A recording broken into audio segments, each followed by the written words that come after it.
What if a modern F1 car had a V8 engine? Well, it's a question that a lot of F1 fans have been asking themselves over the years then. What if F1 stuck with V8 engines in 2014 instead of going to the hybrid cars that we see today? Well, to find out, I'm going to be jumping on the F1 2020 game, and I've used the 2020 Ferrari, and I've modified it to have the 2008 V8 engine from the McLaren, and I've also given it the same weight as the Red Bull car from 2013. The reason I've done a combo of those two is because I didn't want KERS getting in the way. I wanted it to be quite a raw sort of V8 experience from 2008. But then the weight, isn't really fair because there's been lots and lots of changes to the minimum weight over the years, including for driver weight for various tyres. So basically, I've taken about 60 kilos off the car, which I think is probably roughly equivalent to what it would be these days if F1 cars suddenly went back to V8 engines. But anyway, let's have a side-by-side comparison. On the left, we've got the 2013 V8 engine, and on the right we've got the 2020 V6 engine. I say the 2013 V8 as the engines were pretty much the same from 2008 to 2013. They didn't develop the V8 engines much at all in that amount of time. Anyway then, you can see straight away the V6 engine on the right hand side is considerably faster. It really is a lot faster in a straight line, so we're going to let it catch up there. We're going to let the 2013 engine catch up there. So now, this is where the weight should make more of a difference. So in the straights, the V6 just has got more power. It's got the ERS system. It has just got more power, particularly in time trial mode in this game.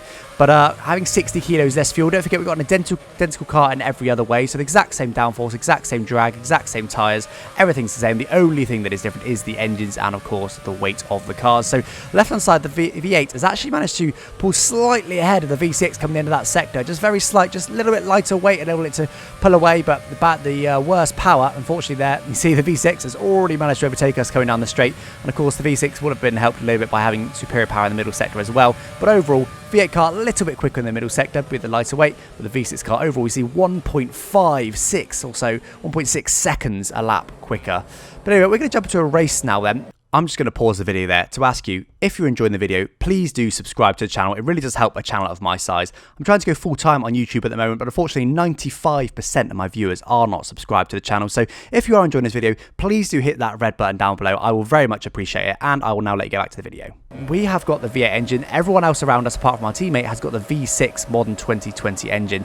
So on the start then, straight away, getting away from the grid reasonably well. And you see the lighter cars really just enable us to get a couple of positions off the start there. We're going to try and go on the outside of the Mercedes of Lewis Hamilton, but not quite able to make that one stick on the first lap at least.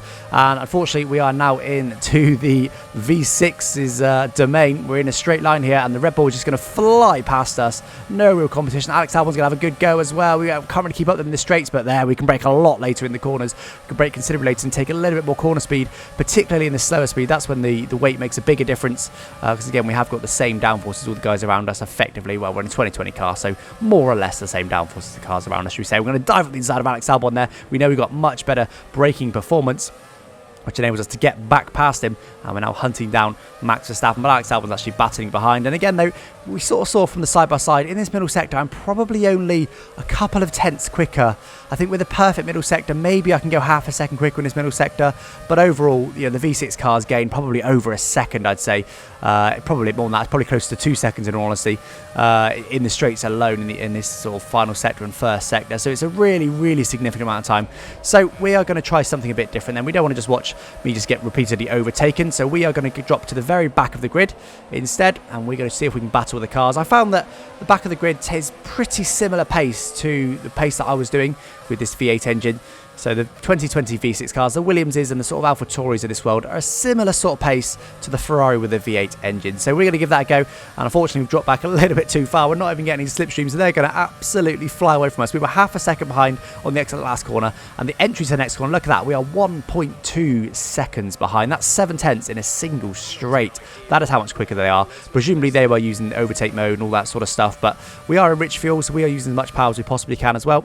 But anyway, coming into the middle sector now, this should enable us to close right up, and actually having to slam on the brakes there, and that is why we switched damage off for these little test videos, because it's not about how much damage we get, it is about just the differences between these cars. That was just a little AI thing, just struggling to get through that corner in single file. But we've got Daniel Kvyat up next, and we are going to dive up his inside into the next turn. We know we can brake later than him, we know they're a bit cautious on the first lap as well, so enable us to just really lunge it in there. And Pierre Gasly's up next. Are we going to have another go here up the inside? Yes, we are, braking nice and late, so we can really outbrake these slower speed cars. Not only they're in traffic, but also they just aren't that quick, really, particularly on the brakes. So we can really just lunge up the inside with our much lighter car. Well, 60 kilos, it's probably, off the top of my head, the modern cars are about 740 kilos, so off the top of my head it's probably, what, 8%-ish lighter we are, so it's a fair chunk of weight.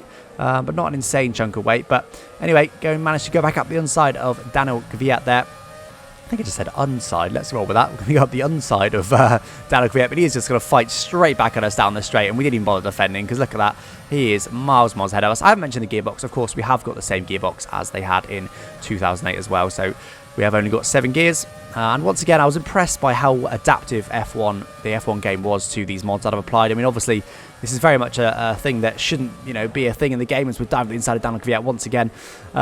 But, it adapts really well. I mean, pretty much the only thing it didn't adapt was the rev meter, in the bottom right there. Of course, you can see it's pretty much always flashing because these V6 cars normally only rev to about 12,000 RPM before you shift up, whereas we're revving to just about 19,000 RPM. So it's really considerably higher revving, and the rev meter didn't adjust. But you can see, because we've removed the ERS system, above the rev meter, there's normally a battery charge, and there's normally an overtake button. All that's been removed, so it's really adaptable for that.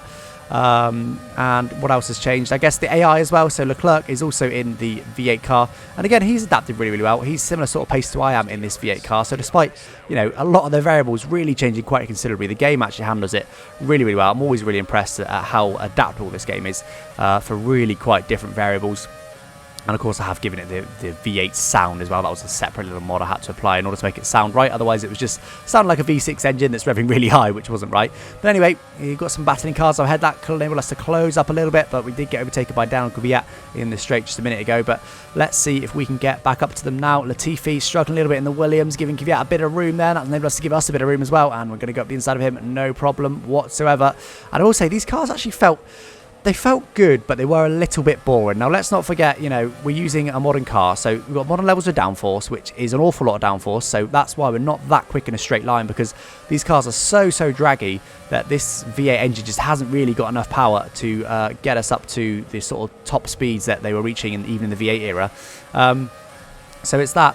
And also, I've completely forgot my thought train there. But anyway, let's get on with this race. I did have another point to make. I'm sure it'll come back to me in just a moment.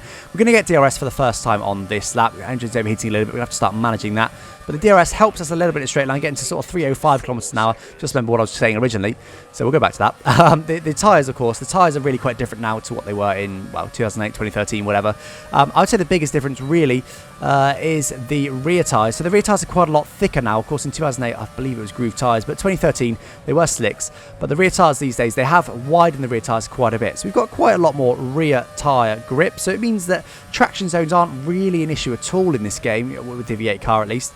Because, we've got a lot less torque than we have with the V6s, with the turbo and the ERS system they've got on those cars. So it really does sort of make a big difference, and it's a bit boring to drive, to be honest with you. It's a case of, I can lunge and that's fun. The braking is fun because the brakes are exactly the same, but because the car's lighter and we're going a bit slower, we can brake quite a bit later and really lunge at people. That bit is fun. The traction is a bit boring just because it's so easy. We haven't got really much torque, and then we've got nice thick rear tyres as well.